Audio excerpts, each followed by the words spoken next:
Hey guys, and welcome to Money Talks News, the podcast. This episode, we're talking about how you can have a good time without breaking the bank. We all need a little fun in our lives, right? What's the point of grinding it out at work, going home, fretting about money, and then going to sleep? But here's the rub. The cost of having fun continues to rise at a pace faster than inflation, and that's keeping some of us at home. That's not good. So today is all about having a riot without spending too much money. I'm Stacey Johnson. As usual, my co-host is super fun financial journalist Miranda Marquette. Hello, Miranda. Hi. Actually, I'm usually the Debbie Downer, but, I did go to a concert and a wine tasting last night, so that was fun. I do not believe you have ever been a Debbie Downer. Listening in and sometimes contributing is our hyper-fun producer, Aaron Freeman. Hello, Aaron. More fun. And our special guest today is V. Weir, host of the For Fox's Sake podcast. I really hope I don't have to say that anymore, V. Hi, guys. Welcome. Thanks for having me. Yeah, I don't really want to keep saying For Fox's Sake because something bad is going to happen if I do. But is it bad? Is it bad? Is it? It was intentional. No, we're already don't worry. having fun. Cursing costs nothing, and it's really fun. Exactly. Tip Okay. 1, just swear more. Goddamn right. Okay, before we start, remember, folks, this is not financial advice you hear. In fact, it may not be advice of any kind for that matter, but make sure you do your own research and consult your own experts before acting on anything you may hear on this podcast. Okay, let's dive in. V, I think you could have fun sitting in a dark room by yourself. You sound like a person who likes to have a good time. But how do you... Yeah, tell me what you, and plus you make those little pig noises. I really like that a lot. Listen, it's rude, first of all. What's one of your favorite ways to have fun without spending a ton of money? I mean, I am an avid reader, and as you might hear in the background, I am also a dog mom. So those two things combined, that's probably my number one way I have fun is I read and I hang out with my dogs all day. Dogs are not free.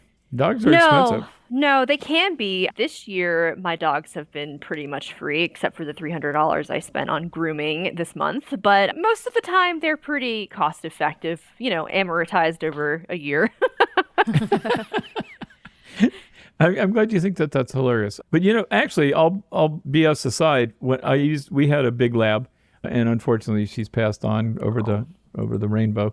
But she was really expensive. And I remember when I was a little kid, a dog was something anybody could afford. I mean, really. I mean, everybody had a dog. Hobos had dogs. Mm-hmm. But they're like a status item now. I mean, it costs $500 every time you go to the vet. My theory is that, because kids have gotten so expensive, animals are the new millennial kid, and that's why those prices have gone up. But that's just a theory. I like that idea, though. Yeah. And Aaron, you've got 2 dogs. Well, yeah, they all have a dental plan and a healthcare plan, and yeah. You're lying, I'm sure. You don't even have a healthcare plan yourself. I don't think. I don't know about your dogs. No, I'm probably going to die soon.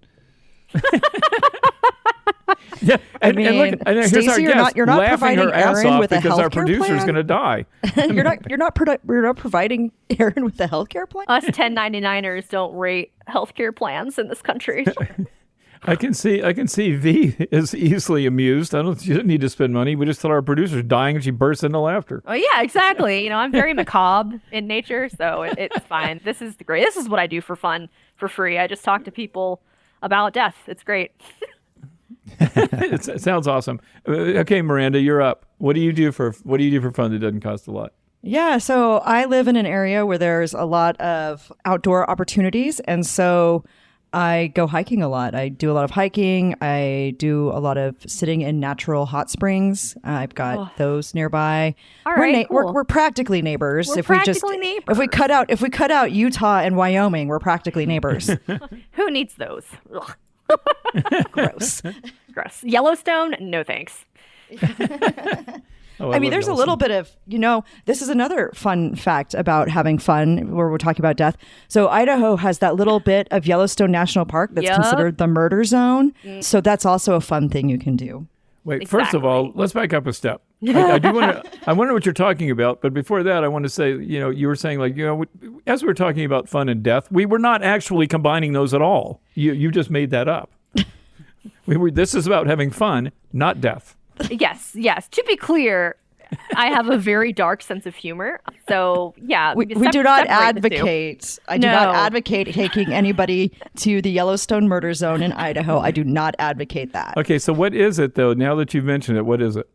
It's just this weird loophole that so Idaho has a very small chunk of Yellowstone National Park, and some lawyer wrote some thought experiment brief thing several years ago about how just with all of the competing jurisdictions in this one little area, you could probably get away with murder. Mm-hmm. Oh, so there isn't like it's like lots a legal of murders.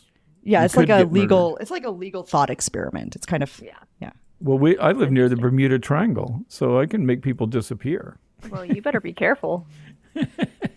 Well, I may die because I'm older anyway, and I know that'll be a riot. I mean, I'll be laughing for sure. Okay, let's get serious. Not really, we won't get serious, but let's talk about some more specific things you can do. Okay, now, I live in Florida. I can go to the beach, just like you guys can hike. Not a lot of hiking here. I ride a bicycle. I do that every day, I at think least 5 hiking days in a week. Florida is just like walking. Yeah. I mean, No, but there's, it's making there's, his legs look really good. there's the only hills we have here are drawbridges.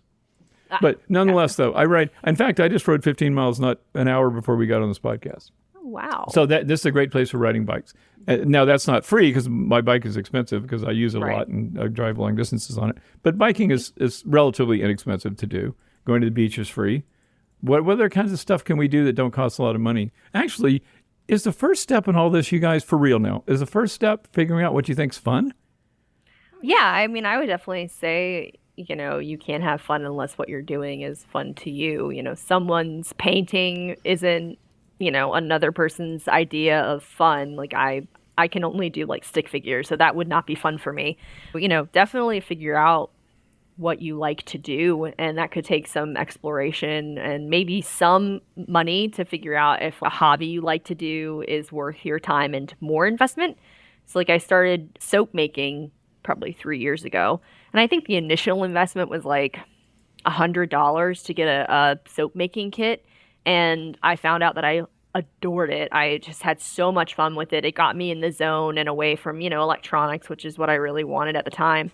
And so I found out that I really liked it through that cheaper option, and then I started investing some money into it.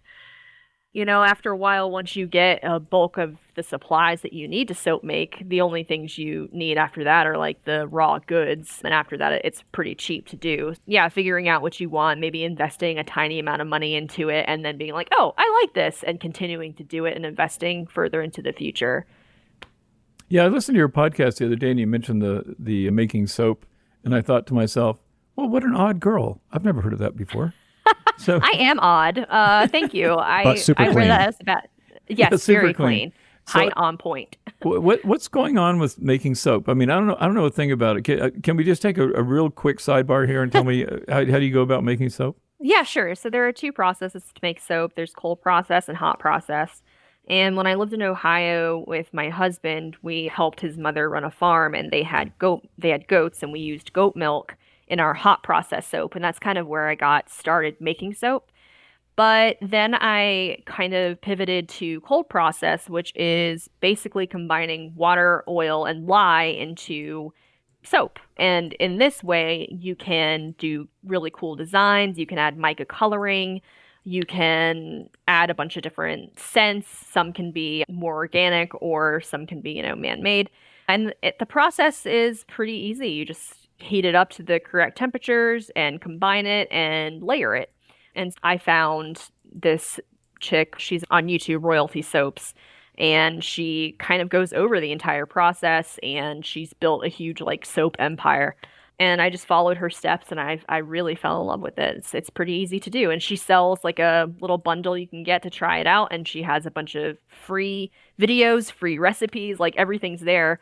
And so I tried it, loved it, and then I started an Etsy shop where it was in the beginning. So you're selling it.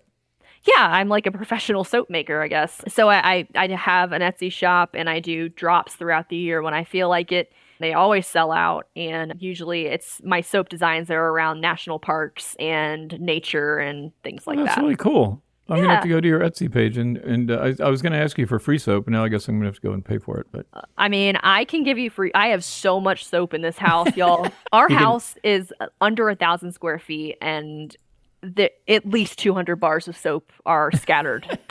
never have too much soap. Yeah, exactly. Like in the apocalypse, I can make soap, so we will all be clean. Now, I'll tell you something that we do for fun a lot. Now, Erin and I are friends, and our wives are friends, and so we hang out together a lot. And so what we do a lot for fun is we drink. And we talk. So now, I know I'm bringing this up because it says on my script, you sometimes talk about alcohol sobriety. How has that helped you save money, and is it still fun?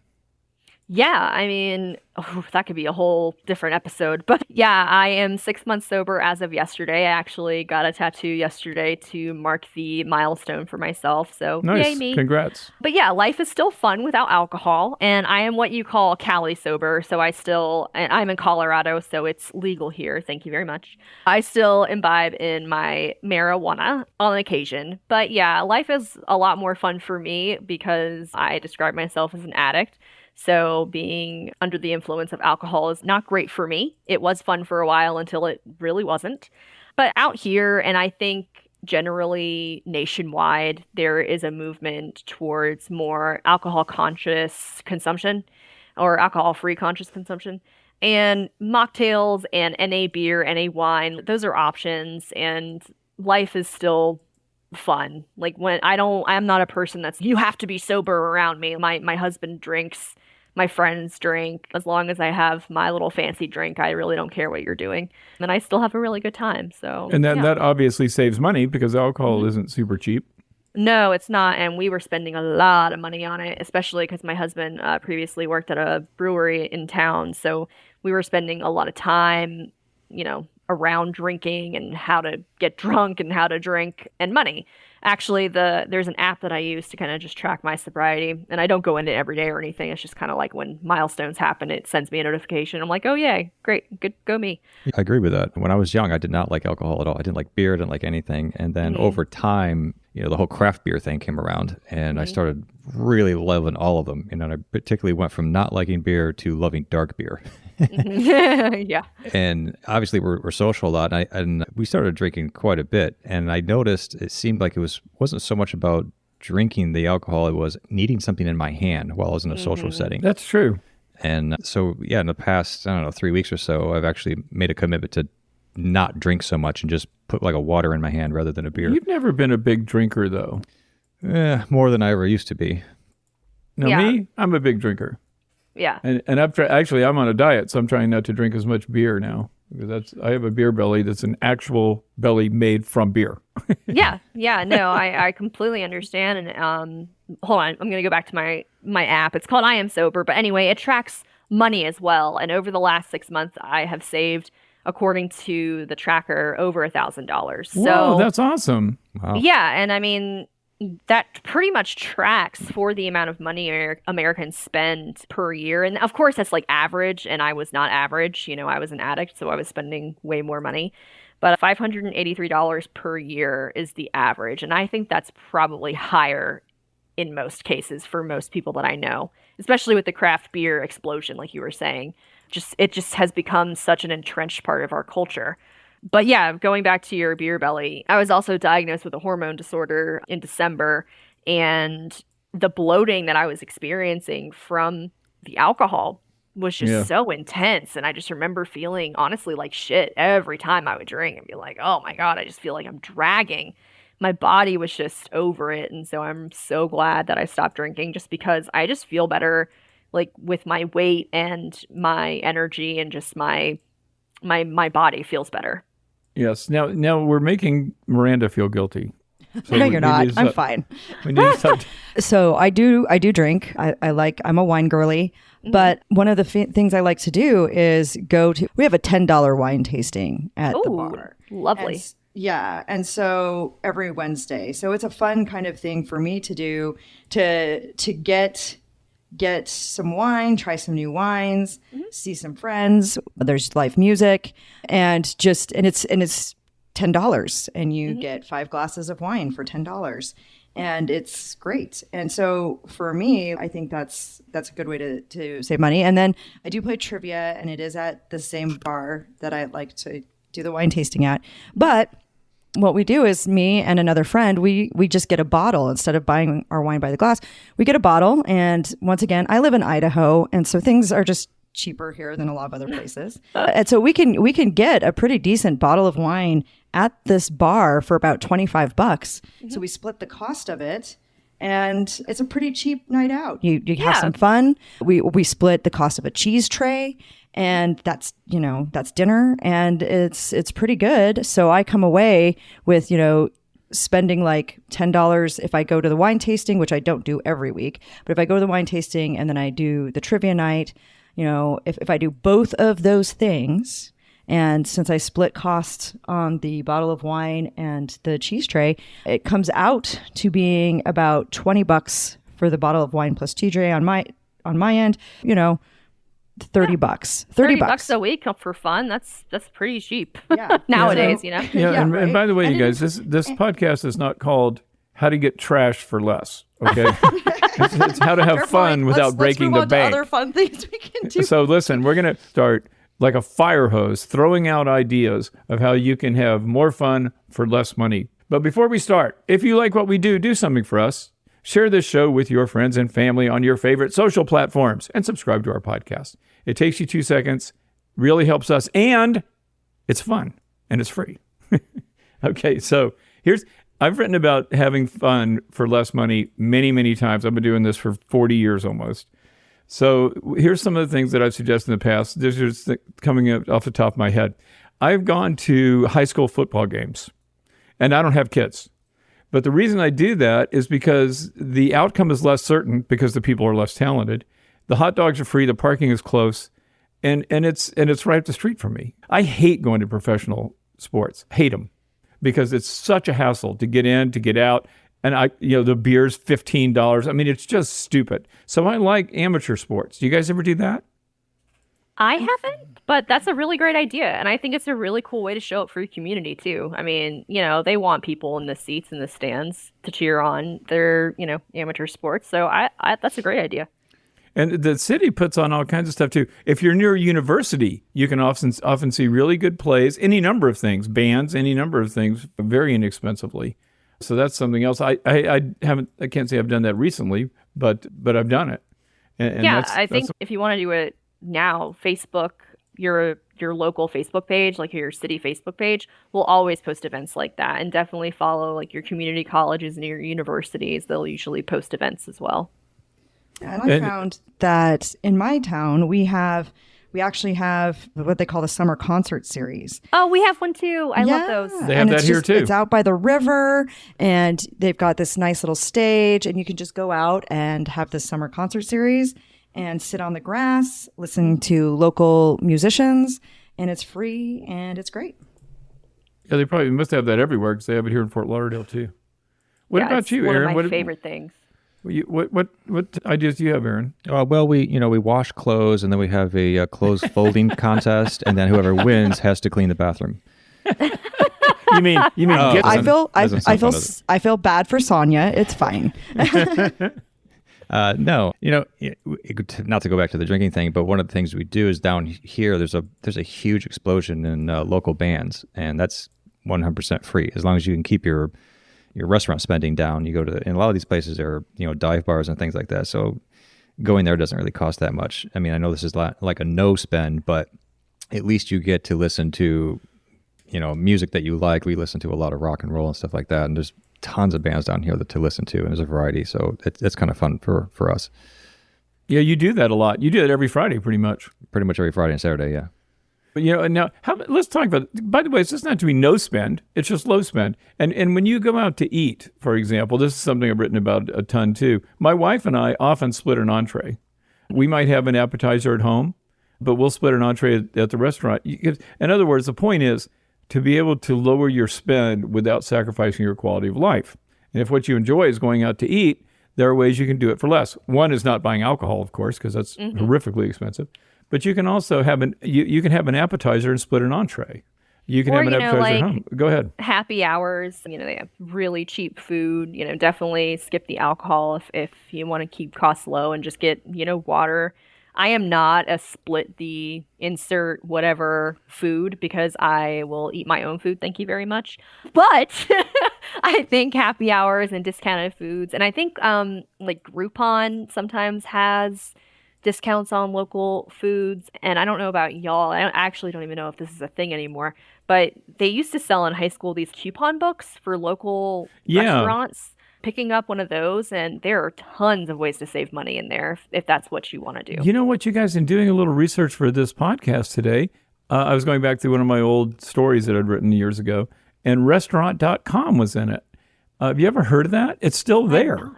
Now, here's the deal. You go to restaurant.com, and then you put in your zip code, and it shows you all the restaurants that are around you. And I'll be damned if one of the places we eat all the time, Thai Moon by the Sea, you just click on it, and you get a $5 or $10 certificate for $5. What? Yes, and it's all over. I mean, every restaurant near us practically is giving $10 for $5. I don't know. Yeah, this story was from 2015. And I was like, well, this place must be gone. I've never heard of it, and yet there it is. Restaurant.com. Check it out. One of the things that my ex-husband and I actually used to do when we could was, what we would do is we would go see the matinee movie while my son was in school. And this only works if you either have flexible schedules, or like my ex-husband at the time, he's a college professor. So there'll be times during the year where he is done, or he can, leave school and come. And so what we would do is we would go to a matinee movie. We'd do lunch, which is cheaper than dinner. We'd go to a matinee movie, which is cheaper than, an evening movie. And then we wouldn't have to pay for childcare because Gavin's in school, right? My son's in school. That was one of the ways that we would be like, let's have a cheap date. And it was a really great way to save money because That's a cute everything. idea. I love that. Yeah, everything costs less. Mm-hmm. How about getting in the trunk and going to the drive-in? we used to do that. Now there's no such thing as drive-ins. I'm sure many people who are listening to this podcast have no idea what the hell I just said. Oh, that's so sad. I was going to say, actually, Idaho Falls is one of the few places left in the country with an old school drive-in. I think we there's just still in one here Colorado town. we just closed one, which is really sad because I love the idea of drive-ins, but womp womp. Yep. What else? Come on. There's got to be more. Volunteering, I think, is I was something going to say that a lot of people really don't consider when they're talking about, fun. I think maybe some of us in our early years had to volunteer. It was forced volunteering by parents or organizations or your school or the police to look good. Maybe. But I don't know. I think now You could volunteer in something you believe in or something. Yeah, exactly. Like you can have fun contributing to your community. And I think volunteering is a really great way to do that. Yeah. I did Habitat for Humanities once when I lived in Maryland, and that was very rewarding. And it's not the kind of fun where you're laughing out loud, but it's something that you feel good about doing. It's fulfilling. Fulfilling. Thank you. That's the right word. Yeah. Yeah. I think that's a really good one. And maybe trying out a new recipe. Again, not free by any means, especially nowadays with surging, grocery prices. But going on Pinterest and just searching a random recipe and trying it out just because, that can also be a lot of fun. And it can be a really cheap date night too. Like you and your partner. Also doing potlucks with your friends. The best. I love those. Yeah. Yeah. Are you the soup exchange lady? No, that is Kara. Oh, that's Kara. That's right. That's Kara. What are you talking about? Yeah. So I was like, because I love soup and I make homemade soup a lot during the winter. And so I was just like, yeah, I want a soup exchange. And you get to meet people in your building, in your community, and you get to try new things. And it's not very expensive. A lot of people do that with clothing as well. Clothing swaps, book swaps. Those are a good idea for community building, and it's free. Basically. Yeah, my wife does that. Our wives do that, I should say. Oh yeah, that's true. Clothing swaps. That's true. And that's a good idea. And to add to that, you guys reminded me that we've gotten together with some friends over things some of us care about, things some of us don't care about. Like we got together with the Super Bowl, the Indianapolis 500. Some people cared about, but in that it was cheap to get together, but also you actually it piqued your interest about something maybe you'd never thought about caring about before. But we just use these as excuses to get together. Right. Also with sports, my husband and I are Colorado Avalanche fans, and I know you said you did not like professional sports, but I will say you can get cheap seats. I mean, they are rafter seats. We spent under $100 on 2 tickets there, and you can go to a sporting event in your area for really, really cheap. You just have to be okay with being in the nosebleeds. But it can still be a fun night out. And actually, I should clarify here too, because I'm not a huge sports fan, but my wife is. She's from New York, so she's a Ranger/Yankee fan. No. So I am going to these contests. Okay, I'm just not liking it that much. I am forced to enjoy sports. Yes.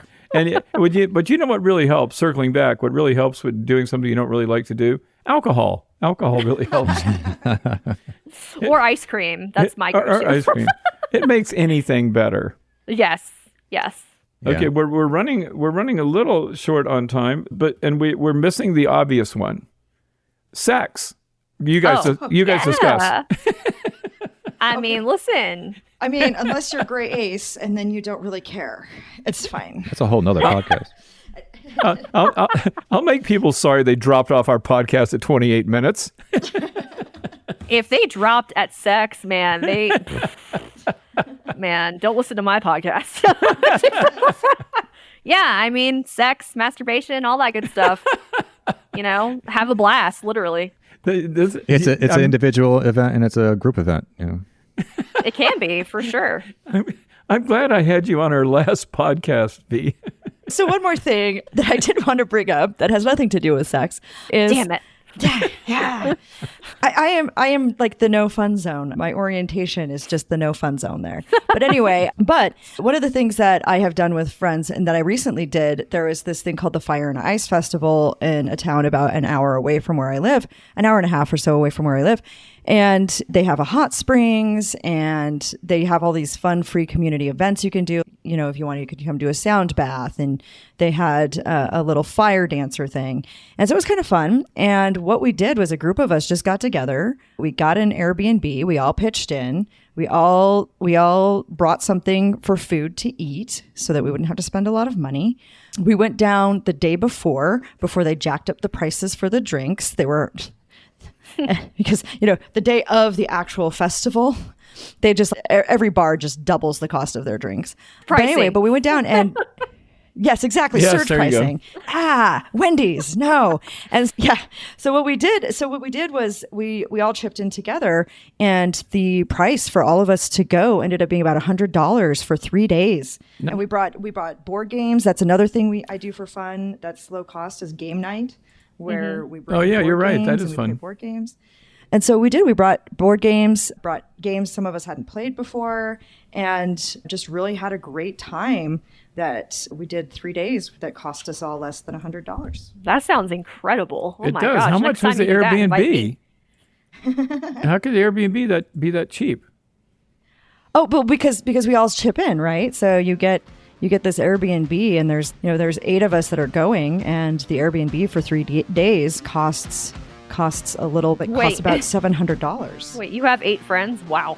I don't even have 8 acquaintances. People like me. People are willing to hang out with me. I mean, I'm just impressed. I'm like, I got 2, and I'm like, yeah. Well, you guys on this podcast are my only friends. I don't know anybody else. Oh. You know what, you guys? We are out of time. We're gonna have to close it, but. Well, I have written personally 10 articles about things you can do for fun, and my website has 1 million more. And we're going to put a bunch of stuff in our show notes. So I apologize that we spent most of this podcast laughing and not giving more specific Never things. Apologize for laughing. Are you kidding This is me? free fun for us. Yeah, that's Exactly. right. That's right. We are living by example. It's certainly not the kind of fun we're getting paid for. But it's Womp fun. womp. Okay, folks, I'm afraid we are out of time, but we are never out of topic. Dig a little deeper. Like I said, you're going to find links to lots more info in our show notes. And remember, if your goal is to make more, to spend less, to retire rich, well, your online home is moneytalksnews.com. And don't forget to check out Miranda's online home as well. That is mirandamarquit.com. And you want to visit V at her website? I certainly do. It's vfrugalfox.com. Is that right, V? Is that how you do it? Yep, V-E-E, frugalfox.com. Awesome. Got a question or comment you'd like to suggest? Please tell us about it. You can email us at hello at moneytalksnews.com. And I said this before, I'm going to say it again. If you like what we do, do something for us. Subscribe to our podcast. It's fun. It takes you 2 seconds, and it really helps us. So if you like us, show us and subscribe. V, I will be counting the minutes until we have fun with you again. You're a wonderful guest. Thank you so much for having me. You betcha. I'm Stacy Johnson. I'm Miranda Marquardt. Hey, Stacey, you want to get a drink later? I would like, actually, we are going to get a drink later, aren't we? Yes, I think we are. right. Yes, we will. Okay. You guys have a great one, and we're going to see you right here next time.